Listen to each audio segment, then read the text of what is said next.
Hello বন্ধুরা, good morning. কেমন আছো সবাই? আশা করি সবাই খুব ভালো আছো। আর আমি মোটামুটি আছি। আমার গুবলু সোনার ভীষণ শরীর খারাপ, তার জন্য কয়েকদিন ঠিক মতন ব্লগ দিতে পারিনি। একটু লেট হয়ে গেল, লেট মানে ভালো রকমের লেট হয়ে গেল, 3-4 দিন মতন ব্লগ দিতে পারিনি। ছেলেটার শরীর খারাপ থেকে উঠে আবার শরীর খারাপ হয়ে গেল। ওই যে বিয়েবাড়ি থেকে এসেছে, বিয়েবাড়িতে ঠান্ডা হাওয়া লেগেছে, তারপরে ফুড পয়জন হয়েছে, পেট খারাপ করেছে, ওর জন্য খুব শরীর খারাপ ছেলেটার প্রচণ্ড, তার জন্য আমি আর ভিডিও ছাড়তে পারিনি।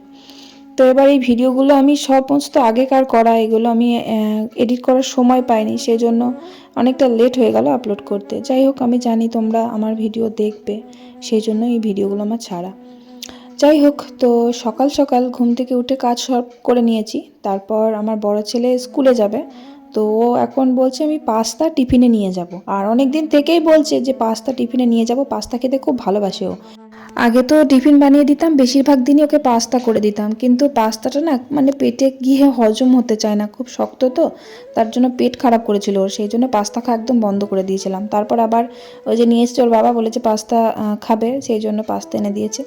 তো ওই যে দেখো, আবার কিছুটা রেখে দিয়েছিলাম, অতটা যদি খেতে না পারে, নষ্ট করে যদি, তা বলছে না সবটাই আমাকে দিয়ে দাও, টিফিনে খেয়ে নেবো সবটা।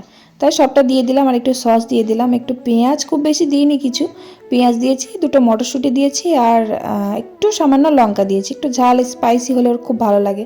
আর মশলা তো থাকে, পাস্তার মশলাটা দিলে কালারটা একদম লাল লাল হয়ে যায়। পাস্তার মশলাতে মানে পাস্তা রান্না করলে পাস্তার মশলা না দিলে একদমই ভালো লাগবে না, ওটা আবার আলাদা কিনতে পাওয়া যায়। যাই হোক, তারপর টিফিনে তো পাস্তা বানিয়ে দিলাম, আর খেয়ে যাবে রুটি। ও তো ভাত একদমই পছন্দ করে না, তাই জন্য ওকে রুটি বানিয়ে দিচ্ছি, রুটিটা খেয়ে যাবে আর টিফিনে পাস্তাটা খাবে। যাই হোক, বড় ছেলে খাবারটা রেডি করে দিলাম, রেডি করে দিয়ে যে আমার গুবলু সোনাকে ঘুম থেকে তোলালাম। এখন আবার কোল থেকে একদম নামতে চায় না, সে খালি কোলে চাপবো একদম, মানে খুব দুর্বল হয়ে গেছে। আর একটু মানে খাবার খেলেই না খালি বমি করছে, মানে কোনো খাবারে না ভক্তি নেই, মানে আগে যেমন যেটাই খাওয়াতাম খেতো, এখন একদম খেতে পারছে না।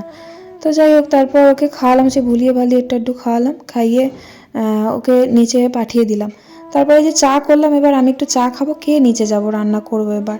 আর প্রচণ্ড পরিমাণ শীত বেড়ে গেছে, আর এদিকে রোদ নেই, রোদটা উঠতে চাইছে না একদম, শীতকাল পড়লেই রোদ ওঠে না। চা খেলাম, চা খেয়ে নিচে এলাম, নিচে এসে ভাতটা বসিয়ে দিলাম। আর দেখি কি রান্না হবে, অনেকগুলো রান্না হবে আজকে। আজকে আবার পেঁয়াজ কলি এনেছে, পেঁয়াজ কলি রান্না করব। পেঁয়াজ কলি ভাজা খেতে আমার খুব ভালো লাগে, মানে ছোটোবেলায় এত ভালোবাসতাম, এখনও ভালো লাগে পেঁয়াজ কলি ভাজাটা খেতে। পেঁয়াজ কলি আলু দিয়ে ভাজা বা বেগুন দিয়ে ভাজা। আমার মা কী করতো জানো তো, ছোটো ছোটো যে নতুন আলুগুলো হয় না, ওই নতুন আলুগুলো গোল গোল করে পেঁয়াজ কলির মধ্যে দিত, দিয়ে ওইভাবে ভাজতো, এত সুন্দর লাগতো খেতে। কিন্তু আমি গোল গোল করে ভাজতে পারি না, সেই মানে পেঁয়াজ কলি দিয়ে জল বেরিয়ে যায়, আর আলুগুলো ভাজা হয় না, দিয়ে কড়াই লেগে যায়, আমি ভাজতে পারি না। মা কী সুন্দর ভাজা করতো, মায়ের মতন আর হয় না। যাই হোক, পেঁয়াজ কলি এনেছে, পেঁয়াজ কলিগুলো ভাজা করব। আর পালং শাক আছে, পালং শাক আমাদের সেই জমিরই পালং শাক। আর লাউ ডাঁটা এনেছে বাজার থেকে, লাউ ডাঁটাগুলোও রান্না করবো। পালং শাকের মধ্যে আমাদের লাউ ডাঁটা খেতে ভালোবাসে, মানে আমার শ্বশুর বাড়িতে আর কি। ভাতটা বসিয়ে দিয়ে চালটা ধুয়ে দিয়েছি, আলু সিদ্ধ দিয়ে দিয়েছি, আর ওই যে কড়াইয়ে বসিয়ে দিয়েছি, একদম দুটো উনুন জেলে দিয়েছি। শীতকালে আবার বেগুন পোড়া খেতে খুব ভালো লাগে, জানো তো। এবার বেগুন পোড়া কিন্তু রোজ তো খাওয়া যায় না, সোমবারে আমার 2 ছেলের জন্মবার, সোমবার বলে খেতে পারি না। তারপরে মঙ্গলবারে তো পোড়া খেতেই নেই। তারপর বুধবারে খাওয়া যায়, শুক্রবারে খাওয়া যায়, এই দুটো বার, বুধ শুক্র আর শনিবারটা পোড়া খাওয়া ভালো, তাই জন্য শনিবারটা খাওয়া যায়। আর আজকে খেতে নেই, পোড়াতে নেই, সেই জন্য আমার শাশুড়ি বললো তাহলে বেগুন সেঁকা করো। বেগুন সেঁকাটা খেতে খুব ভালোবাসে, কিন্তু আমার ভালো লাগে না, কেমন একটা মানে বেগুন পোড়া যেমন একটা দারুণ গন্ধ বার হয়, সেটা কিন্তু বেগুন সেঁকায় তো বার হয় না, আবার কেমন কালো কালো হয়ে যায়, ওই জন্য আমার ভালো লাগে না। তো মা তারপরে সবাই খাবে বাড়িতে, সেই জন্য বেগুন শাকাটা ওইদিকে কড়াইয়ে বসিয়ে দিয়েছি, টিপ টিপ করে হচ্ছে আর কি। একদিকে ভাত হচ্ছে, একদিকে বেগুন শাকা কিন্তু হতে অনেক সময় লাগে। ওই বেগুনগুলোকে বড় বড় করে কেটে নিয়ে, তাও ছোট ছোট কেটে ফেলেছে মা, একটু বড় বড় করে কেটে নিয়ে কড়াইয়ের মধ্যে দিয়ে চাপা দিয়ে রেখে দিতে হয়। অনেকক্ষণ পর একবার উল্টে দিতে হয়, তারপরে আবার সেই চাপা দিয়ে রেখে দিতে হয়, মানে তেল টেল দেয় না কিন্তু, ওই ভাপে ভাপে কিন্তু এই বেগুনটা এরকম সেদ্ধ হয়ে যায়। এই তেল, নুন, লঙ্কা, কাঁচা পেঁয়াজ কুচিয়ে মেখে খেলে নাকি ভালো লাগে, কিন্তু আমার ভালো লাগে না। আমার ওই বেগুন পোড়াটাই ভালো লাগে, বেগুন ভাজাটাই ভালো লাগে, বেগুন শাকা একদমই ভালো লাগে না আমার, আমি খাবো না। আর এদিকে সব কাটা হয়ে গেছে সবজি। পেঁয়াজ কলি আর আলুটা একসাথে ভাজবো না, মানে আলুটাকে আলাদা করে আগে একটু ভেজে নিয়ে তারপরে লাস্টে পেঁয়াজ কলিটা দেবো, তাহলে ওই আলুটা ভাজা হয় না। পেঁয়াজ কলি দিয়ে তো খুব জল বার হয়, ওই জন্য আলুটা ভাজা হয় না ভালো। তা আগে আমি আলুটা ভেজে নিলাম, এই যে শুকনো লঙ্কা দিয়েছি আর একটু কালো জিরে দিয়েছি।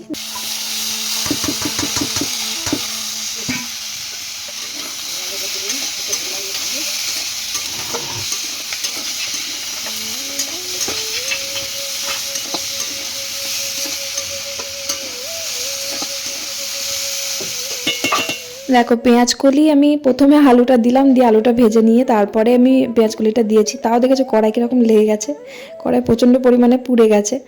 মানে কি বলতো, আলুটা আলাদা করে ভেজে নিতে হবে, আর নুনটা আগে দিলে হবে না। নুনটা দিলে না জল বার হয়, নুন দিলেই কিন্তু পেঁয়াজ কলিতে জল বার হয়। একটু হালকা করে ভেজে নিয়ে তারপরে নুন দিতে হয়। আমারই ভুল হয়ে গেছে, একবারে নুন দিয়েছি, আলু একবারে গলে গেছে পুরো, একদম গলে গিয়ে ওরকম কড়াই লেগে গিয়েছিল। যাই হোক, পেঁয়াজ কলি ভাজা আমার হয়ে গেছে।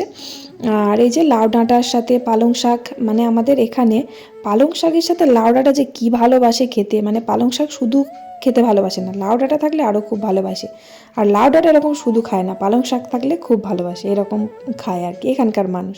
আমাদের ওখানে আমার বাপের বাড়িতে খেয়েছি, লাউ ডাঁটা আলাদাভাবে করতো মা, আর পালং শাক যখন করতো, যেদিন করতো সেদিন পালং শাক ডাঁটা শুধু শুধু করতাম আর কি। আর ওরকম পাতা পাতা পালং শাক আমার সত্যি ভালো লাগে না, কেমন গলা গলা হয়, আর খুব বেশ শক্ত শক্ত ডাঁটা হয়ে যায়, ওই রকম ডাঁটাগুলো খেতে খুব ভালো লাগে, চিবিয়ে চিবিয়ে বেশ মিষ্টি মিষ্টি লাগে খেতে। আমাদেরই মাঠের পালং শাক, মানে হবে তবে তো, এখনও তো শীষ সেরকম বার হয়নি, 2-1টা মতন বেরিয়েছে, তাই তুলে তুলে খাওয়া হয়ে যাচ্ছে। আর বেশ খেতেও ভাল লাগে, আর তবে রোজ ভাল লাগে না, বাবা খেতে খুব ভালোবাসে, তাই জন্য প্রায় দিনই করা হয়। আর পালক শাকটা কিন্তু আমি একটু মাছের মুড়ো দিয়ে করলাম। আমি সেই বিয়ে বাড়ি গেছিলাম তো খেতে, দিয়ে ওখানে পালক শাকের চচ্চড়ি করেছিল একটা, এত সুন্দর লাগছিল কি বলবো, মাছের মুড়ো দিয়ে, কি দারুণ টেস্ট। সেই থেকে ভেবেছি যে বাড়ি গিয়ে কিন্তু আমি পালং শাকের চচ্চড়ি করবো মাছের মুড়ো দিয়ে। মাছ নিয়েছিল রুই মাছ, একটা মুড়ো অর্ধেকটা আমি পালং শাকের মধ্যে দিয়ে দিলাম। জানি না কেমন খেতে লাগবে, তবে আমি তো একটু টেস্ট করে দেখলাম, বেশ ভালোই লাগছে খেতে, অন্যরকম লাগছে খেতে। একটু ভেজে নিয়ে, মরমরে করে ভেজে নিয়ে, যেমন বাঁধাকপিতে দিই সেরকমই আর কি, ওই পালং শাক চচ্চড়ির মধ্যে দিয়ে দিলাম। ওই বিয়ে বাড়িতে অন্যরকম কোনো মশলা টশলা দিয়েছিল, এক দারুণ টেস্টি হয়েছিল, সেরকম টেস্ট কি আর হয়। যাই হোক, তারপর পালং শাক চচ্চড়ি হয়ে গেছে, আর এদিকে মাছ দিয়ে আলু দিয়ে ওই ফুলকপি দিয়ে একটু ঝোল করবো। আমার তো ফুলকপি দিয়ে মাছের ঝোল খেতে দারুণ লাগে, ফুলকপিটা খুব ভালো লাগে, কিন্তু ফুলকপি খেলেই গ্যাস হয়, তবু আমি একটু সেদ্ধ করে জলটা ফেলে দিই। সেদ্ধ করে জল যতই ফেলে দাও না কেন, ফুলকপি খেলে কিন্তু আমার বেশ গ্যাস অম্বল হয়ই, কিন্তু খেতে দারুণ টেস্টি লাগে। যেমন ফুলকপি দিয়ে খিচুড়ি, মাছের ঝোলে ফুলকপি, তারপরে ডিমের ঝোলে ফুলকপি। ডিমের ঝোলে ফুলকপি খেলে আর আমাকে দেখতে হয় না, যা গ্যাস অম্বল হয়, কিন্তু দারুণ টেস্টি হয়। ডিমের ঝোলে ফুলকপির আমার বেশি ভালো লাগে সব থেকে। আবার ওদিকে ফুলকপি সিঙ্গারা, ফুলকপি সিঙ্গারা অনেক বছর খাইনি। আমাদের এদিকে না সিঙ্গারাটা পাওয়া যায় না বলতে গেলে, খুব কম, মানে সমস্ত জায়গায় যেমন সিঙ্গারা টিঙ্গারা ভাজে, এদিকে খুব কম, মানে দেখতেই পাওয়া যায় না, অনেকটা দূরে দূরে পাওয়া যায়, তাও আবার অতটাও টেস্ট হয় না। আমি একবার ভাবছি সিঙ্গারা বানাবো, সেই দিন চপ বানিয়েছিলাম, সত্যি চপটা এত দারুণ হয়েছিল না কি বলবো। যাই হোক, রান্নাবান্না হয়ে গেছে আমার, মাছের ঝোল করলাম ফুলকপি দিয়ে, আর দেখতেই পেলে কি রান্না করলাম, পালং শাক চচ্চড়ি, আর ওদিকে পেঁয়াজকলি ভাজা, আর ডালও করেছি। তারপর ছাদে এলাম, জামা কাপড় কাচবো, একটু বেলার দিকে আবার রোদ হয়েছে, তাই জামা কাপড়গুলো কাচবো। এই রোদ দেখে আমার জামা কাপড় খুব কাচতে ইচ্ছা করছে। সকালবেলা কিন্তু একদম রোদ হয়নি, বেলা 1টার সময় রোদ উঠেছে, আর আমার রান্না করতে করতে আজকে 1টাই বেজেছে, অনেকগুলো রান্না করলাম তো ওই জন্য। আর মা আবার ছাদে এরকম রোদ উঠেছে দেখে মা ছাদে এসে মাদুর পেতে শুয়ে আছে। আর রোজই শোই, বেশ খুব সুন্দর তো, রোদের মধ্যে খুব ভালো লাগে। আর সারাদিন রোদ হয়নি, এখন রোদ উঠেছে তো বেশ ভালো লাগছে রোদের মধ্যে ঘুমোতে। আর বাবাও ছাদে আসতো আগে রোদের মধ্যে, কিন্তু বাবা আসতে পারে না, বাবা তো বসতে পারবে না, ওই জন্য বাবা আসতে পারে না, বাবা চেয়ার ছাড়া বসতে পারে না। তারপরে ওই যে বাবু হয়ে বসা, ওই বসাটা করতে পারে না, মানে নিচে বসতে পারে না, সেই জন্য বাবা ছাদে আসতে পারে না। আর উঠোনে তো বেশিক্ষণ রোদ থাকে না, আর বাবা রোদ খুব পছন্দ করে। ওই যে আমাদের বাড়ির সামনে একটা বকুল গাছ আছে, বাবা ওইখানে চলে যায় চেয়ার নিয়ে, দিয়ে সারাক্ষণ, মানে সারাদিনই ওইখানে বসে থাকে। দুপুরবেলা তো ঘুমোই না, দুপুরবেলার থেকে মানে সকাল থেকে দুপুর অবধি দোকানে থাকে, তারপরে দুপুরের ভাত খেয়ে আবার ওই যে ওই বকুল তলায় গিয়ে বসে থাকে। যাই হোক, জামা কাপড়গুলো কেচে নিলাম আমি, আমার বিয়েবাড়ির জামা কাপড় সব মোটামুটি কাচা হয়ে গেছে। আমি একদিকে কেচে নিলাম, মা বললো তুমি কাচো, আমি জামা কাপড়গুলো মেলে মেলে দিই। রোদ হচ্ছে, আর রোদের জোরটা খুব দিয়েছে, বেশ ভালো হয়েছে, বেলা হলেও কিন্তু রোদের জোরটা প্রচুর, তাই মা সব জামা কাপড়গুলো মেলে দিল, আর আমি একদিকে কেচে ফেললাম। আর এই যে টবগুলো দেখছো, এই টবগুলো সব কিন্তু প্লাস্টিকের টব। এই টবগুলো আজকে আমি আমাদের পাড়ায় বিক্রি করতে এসেছিলো, এগুলো আমি কিনেছি সব। এগুলো কত করে দাম তোমাদের অনুমান তাও বলো দেখি? এগুলোর দাম খুব বেশি না, এগুলো সব 15 টাকা 16 টাকা করে পিস নিয়েছে। আর প্লাস্টিকের টব গাছ হয় না বলা ভুল, হয়, তবে গরমকালে না প্লাস্টিকগুলো টেকে না, থাকে না, ফেটে যায়, ওই জন্য মানুষ ওই যে মাটিরগুলো কেনে। তবে মাটির টব কত দাম জানো তো? মাটির টব আমাদের এখানে 80 টাকা, 70 টাকা, 60 টাকা এরকম দাম। এগুলো 16 টাকা করে পিস পেলাম বলে আমি সব কিনে নিয়েছি। একটা সাবান কেস কিনেছি আর একটা সাজের ঝুড়িগুলো কিনেছি, আর এই সাজের ঝুড়িটা নিয়েছি 20 টাকা। দেখো কি সুন্দর, কিন্তু আরেকটু বড় হলে ভালো হতো। আমি ওই ক্লিপগুলো এদিক ওদিক ছড়িয়ে থাকে এইটা মধ্যে রাখবো বলে কিনলাম। আর বাসন মাজা ওই যে কচপাইটগুলো ওই যে টবের মধ্যে দেখলে কালো কালো, ওগুলো 10 টাকা করে পিস নিয়েছি, দুটো নিয়েছি। ওগুলো বাসন মাজা কচপাইটও না, ওটা একটা এমন ধরনের, ওটা কড়াইও মাজা যাবে, এত সুন্দর। ভেতরে তার জালিগুলো দেওয়া আছে আর ওপর দিয়ে একটা কভার করা একটা কাপড় দেওয়া আছে, খুব সুন্দর বেশ। আমি এর আগেও একটা কিনেছিলাম মেলার থেকে, বেশ ভালো মাজা যায়। দুধের বাটিগুলো, তারপরে কড়াই হাঁড়ি খুব পুড়ে গেলে ওগুলো খুব মানে পরিষ্কার হয়ে যায় ঘষে তুললে। যাই হোক, আমার টবগুলো কিন্তু খুব ভালো হয়েছে। আমি 7 পিস টব নিয়েছি, 16 টাকা করে নিয়েছে। টবগুলো খুব ছোট না, কিন্তু বেশ বড়ই আছে, বেশি ছোট না। যাই হোক, ওই টবগুলো আমি দেখি কি গাছ লাগাবো। মোটামুটি তো এখন গাছ লাগানো কমপ্লিট হয়ে গেছে, যে কোনো গাছ এখন পেলে ওই টবের মধ্যে লাগিয়ে দেবো। তো যাই হোক, তারপর জামা কাপড় কেচে চান টান করলাম, চান টান করে গুবলুকে খাওয়ালাম, খাইয়ে টাইয়ে আমিও খেয়ে নিলাম। তবে গুবলু আমার একদম খেতে পারছে না, মানে ওর ভাত দেখলেই যেন বমি পাচ্ছে। সে মানে ভুলিয়ে ভালিয়ে 2-4টে খাওয়ালাম, আর কি করব। তারপর আমিও খেয়ে নিলাম, খেয়ে দিয়ে যে বাসন কুসনগুলো ধুয়ে ধুয়ে তারপরে ছাদে এলাম। আর জামা কাপড়গুলো সব মোটামুটি জল ঝরে গেছে, আর যেগুলো পাতলা সেগুলো সব শুকিয়ে গেছে। বেড়ার দিকে কাচলাম তো, আর শীতকাল তো, গরমকাল হলে পরে জামা কাপড় সব শুকিয়ে যেত। রোদের জোর থাকলে কি হবে, কিন্তু ওই তো 2-3টের মধ্যেই তো রোদ চলে যায় না, আর হিড়হিড় করে হাওয়া দিলে পরে কি আর রোদটা গায়ে লাগে।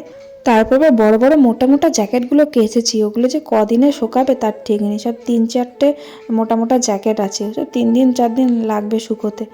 যাই হোক, তারপর ফুল গাছগুলো জল দিলাম, দিয়ে জল দিয়ে তারপরে নিচে চলে আসলাম। আর রাত্রের খাবার রেডি করছি, কি করব। সন্ধে তো দিতে পারছি না, কারণ ওই যে জানোই তোমাদের বলেছি যে আনন্দ ওষুধ চলছে এখনো অবধি, মানে গঙ্গাচান যাওয়া হয়নি, গঙ্গাচান যেতে হবে। গঙ্গাচান করা হয়ে গেলেই আর কি শুদ্ধ হয়ে যাবে, তাহলে সন্ধেটা দিতে পারবো। সন্ধে যেভাবে দিই আর কি, ধূপ দেখিয়ে দিয়েছি। তারপর রাত্রে খাবার করছি, রাত্রে রুটি করব।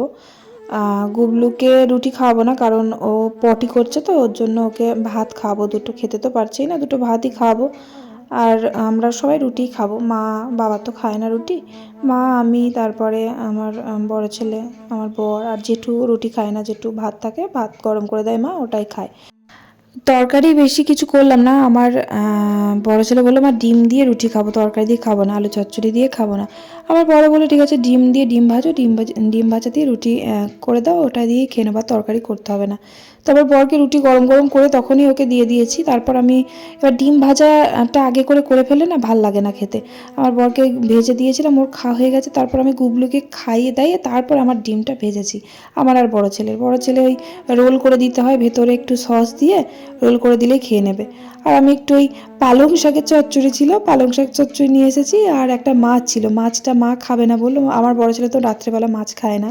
তা আমি ওই পালং শাক চচ্চড়ি দিয়ে রুটি খেলাম, আর ওই মাছ দিয়ে রুটি খেলাম। ফার্স্ট টাইম ওরকম পালং শাকের চচ্চড়ি দিয়ে রুটি খেলাম, খারাপ লাগছিল না, ভালোই লাগছিল খেতে। যাই হোক, ভিডিওটা ভালো লাগলে অবশ্যই লাইক করে চ্যানেলটা সাবস্ক্রাইব করে দিও, যদি সাবস্ক্রাইব করে না থাকো। আর ভালো লাগলে অবশ্যই একটা কমেন্ট করে দিও। Tata, bye bye, good night.